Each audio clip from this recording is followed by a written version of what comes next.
Obiture Solutions, a leader in secure document printing and a privileged partner in digital transformation, is proud to bring its official support to the group of SIDS Leaders Conference.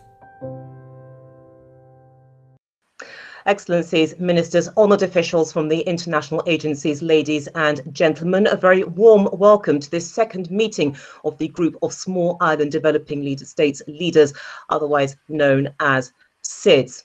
My name is Juliet Foster, and I'll be guiding you through 90 minutes of lively and what I'm sure will be thought-provoking debate on the theme of pandemics, prevention and preparedness. Now, this event builds on the success of the first SIDS leaders meeting, which took place in early May. And at that time, we explored the impact of the Cotonou Trade Agreement on small islands. Now, as the international community begins to build a future beyond COVID-19, small island developing states are demanding a voice in contributing to and indeed benefiting from the process. But it has to start with addressing the distribution of vaccines to the largely vulnerable community of some 38 sovereign small islands across the globe.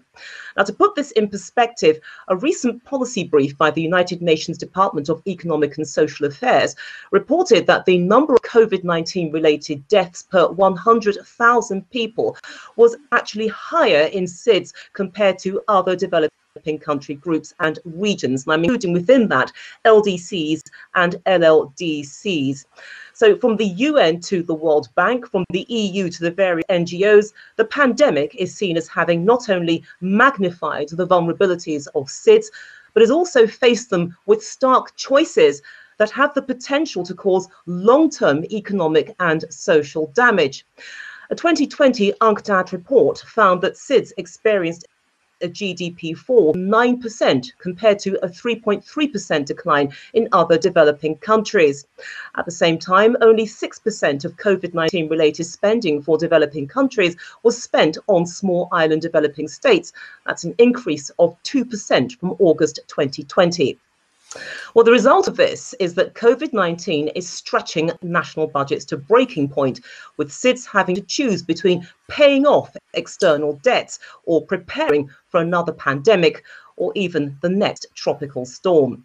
Well, as SIDS struggle to repair their public balance sheet, extra funds will be required to finance the immediate health response to lead the way to economic recovery once the pandemic itself is brought under control. It's fair to say that this is a truly massive task for small island developing states who rely on commodity exports, tourism, and indeed other services.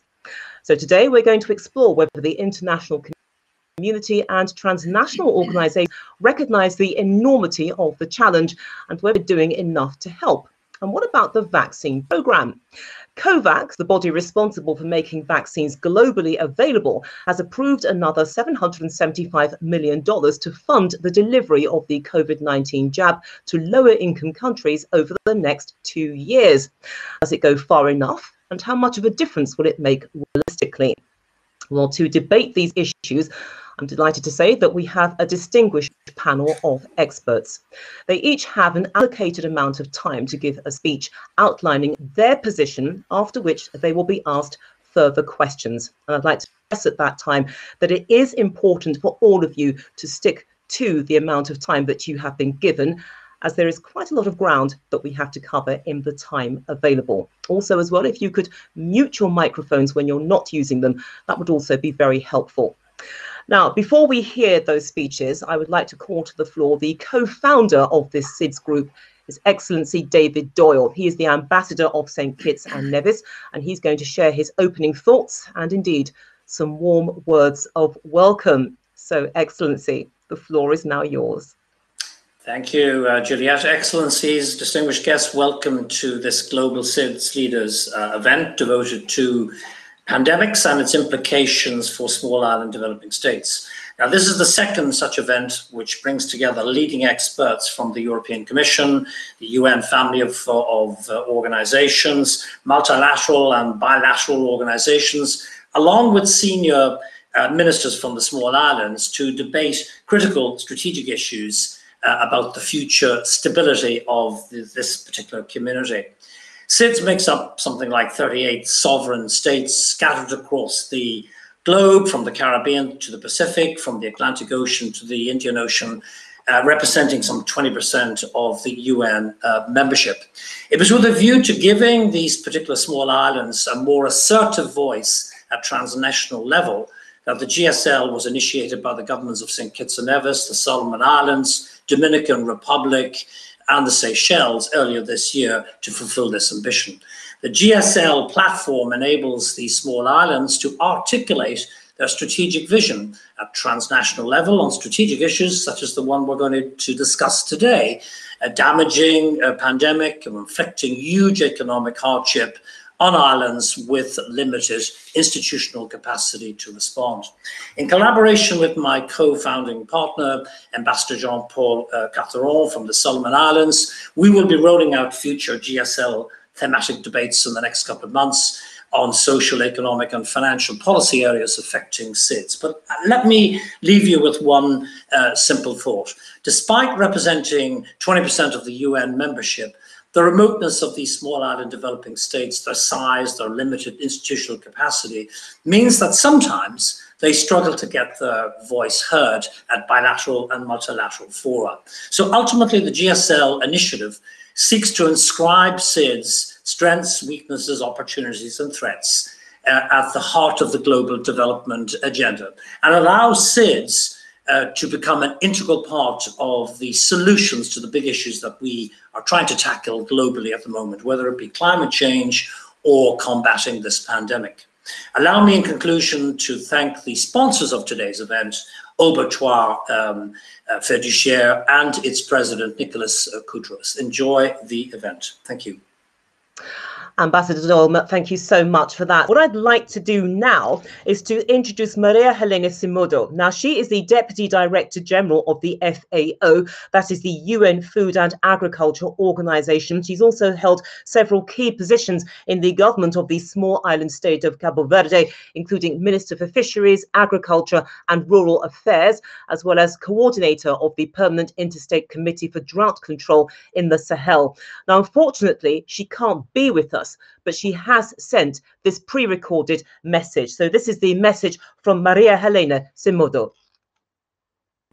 Honorable Minister Mark Brantley, Excellencies, ladies and gentlemen, small island developing states with their geographic isolation and limited natural resources share unique and specific vulnerabilities.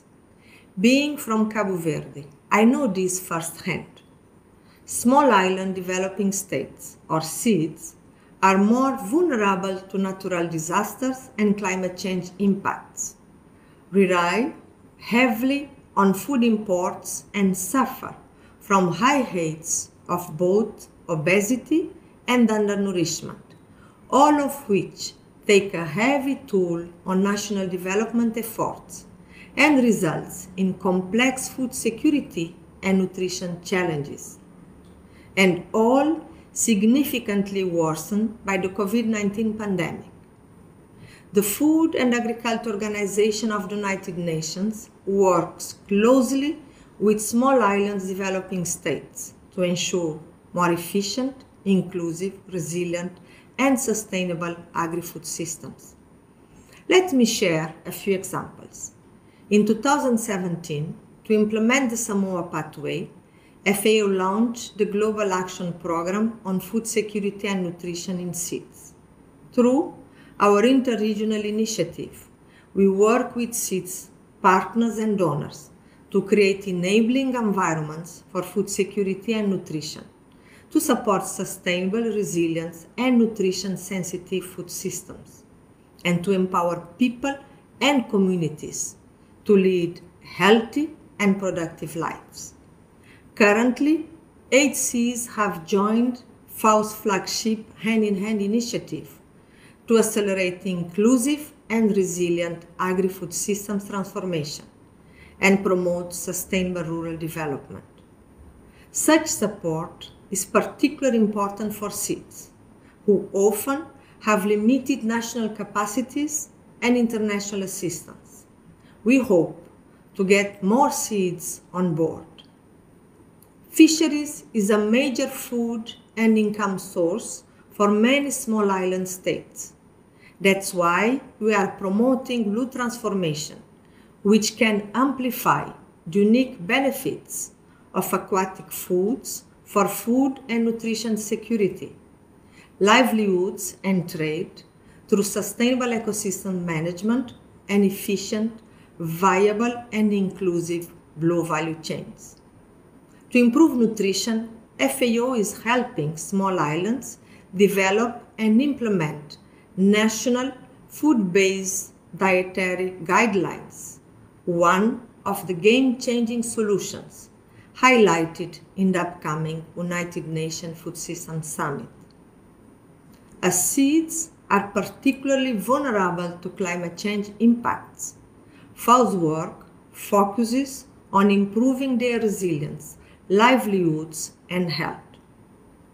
That means ensuring that agriculture and food security is fully integrated across national plans, enhancing weather warning systems and using new methodologies to assess damage and loss.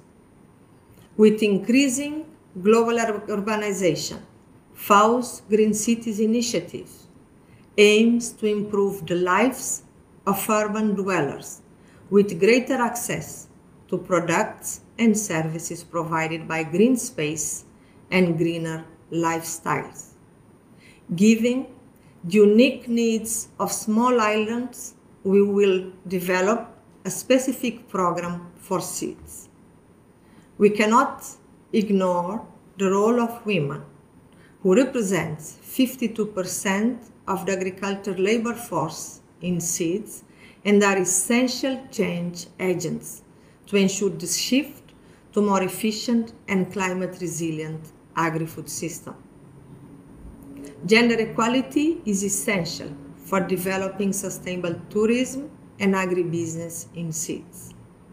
Empowering women can unlock much needed rural transformation and benefit all of society. We know that now we need to put the policies and actions in place to get there. With the devastating socioeconomic impacts of the pandemic, FAO's COVID-19 response and recovery program is ramping up efforts to strengthen the resilience of agri-food systems and livelihoods, placing seeds, among others, at its heart. Before concluding, I would like to announce that FAO will hold a Seed Solution Forum on 30-31 August. We'll focus on innovation and digitalization to address COVID-19 impacts and to accelerate the achievement of the Sustainable Development Goals related to agri-food systems, nutrition, health, the environment, and climate change resilience in seeds.